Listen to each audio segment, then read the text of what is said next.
అల్లూరు సీతారామరాజు జిల్లా జీకే వీధి మండలం కొరపల్లి గ్రామంలో రైతు కిలో సుకుమన్ పంట నష్టం కారణంగా తీవ్ర ఇబ్బందులు ఎదుర్కొంటున్నాడు. ఆర్ఎస్కే ద్వారా ధాన్యం విత్తనాలు కొనుగోలు చేసి ఎంతో కష్టపడి పంట సాగు చేశారు. చేతికి అందే సమయంలో చేయి జారిపోవడంతో మొత్తం పంట నష్టం జరిగింది. 3 పిల్లలు భార్యతో జీవనం సాగిస్తున్నానని సుకుమన్ తెలిపారు. ఎంతో కష్టపడి పంట వేశానని ఇప్పుడు ఏం చేయాలో అర్థం కావట్లేదని ఆవేదన వ్యక్తం చేశారు. ప్రభుత్వం ఈ పంట నష్టం గమనించి తగిన సాయం చేయాలని కోరారు. ఈ సంఘటనతో కోరపల్లి గ్రామంలో ఆవేదన వ్యక్తమవుతోంది. రైతు కుటుంబానికి ప్రభుత్వం అండగా నిలవాలని గ్రామస్తులు కోరుతున్నారు. సార్ మాది కోరపల్లి గ్రామము, దుప్లోడ పంచాయతీ, జీకి వీధి మండలం, అల్లూరి సీతారామరాజు జిల్లా. సార్ మాకి సచివాలయంలో తీసుకున్న ధాన్యాలు సార్ ఇలాగ జబ్బు వచ్చి ఇలా పాడైపోయింది సార్. ఇప్పుడు మేము ఎలాగిచ్చి బతకాలా, మా ఫ్యామిలీతో ఎలాగ బతకాలా ఏంటి చూడండి సార్. ఇలాగ అయిపోయింది ధాన్యము. నేను ఒక 2 ఎకరంలో వేసాను సార్. మొత్తం 2 ఎకరం మొత్తం ఇలాగ వచ్చేసింది సార్. మొత్తం ఇదిగో నల్లబడిపోయింది.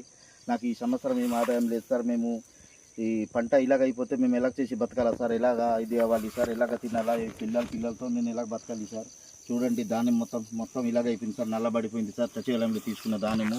మరి ఈ సంవత్సరం నాకు ఆదాయం ఏం లేదు సార్. ఇప్పుడు నేను ఎలాగ తినాలా, ఎలాగ పిల్లలతో ఎలాగ బతకాలా సార్. చూడండి సార్, ఇదిగో ఇలాగ అయిపోయింది సార్. చూడండి మీరు గవర్నమెంట్ కొద్దిగా నాకు చూసి నాకు ఏదో ఒకటి సహకారం చేయండి సార్. నేను ఈ సంవత్సరం బ్రతకడానికి నేను ఎలాగ చేసి బ్రతకాలి. చూడండి సార్ ఎలాగ అయిపోయింది సార్. చూడండి సార్, ఇదిగో మొత్తం ఒక 2 ఎకరం వారి మొత్తం ఇలాగ అయిపోయింది సార్. నేను ఎలా చేసి బతకాలా సార్. చూడండి సార్, నా పిల్లలతో ఎలా బతకాలి ఏంటి సార్. చూడండి మీరే కొద్దిగా నాకు కొద్దిగా జీవన ఆధారం కొద్దిగా కల్పించండి సార్. ఏదో రకంగా ఏదో ఒకటి కొద్దిగా ఇది చేయండి సార్. నేను ఎలా చేసి బతకాలా. మొత్తం దాని మొత్తం ఇలాగ అయిపోయింది సార్. మొత్తం ఏ పాక చూసినా సరే సార్ మొత్తం శుభ్రం మొత్తం పాడైపోయింది సార్. మొత్తం ఒక 2 ఎకరాలు మొత్తం అలాగ మొత్తం పాడైపోయింది సార్. నల్లబడిపోయి మొత్తం అయిపోయింది సార్. నాకు ఆధారం ఏం లేదు సార్. వారి ఈ పిల్లలతో నేను ఎలా బతకాలా. మొత్తం జీవన ఆధారం ఏం లేదు సార్. నాకు ఇదే నాకు జీవన పిల్లలతో మనం బతకడానికి మా ఫ్యామిలీ ఇప్పుడు ఎలా కావాలి సార్. మొత్తం పాడైపోయింది సార్. ఇదిగో మొత్తం నల్లబడిపోయింది.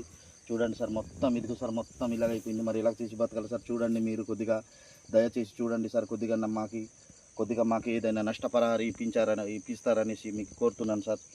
కొద్దిగా ఇప్పించండి సార్ నష్టపరిహారం ఏమైనా. కొద్దిగా మొత్తం పాడైపోయింది. నేను ఎలా బతకాలి చూడండి సార్. మీకు దయచేసి చూడండి సార్.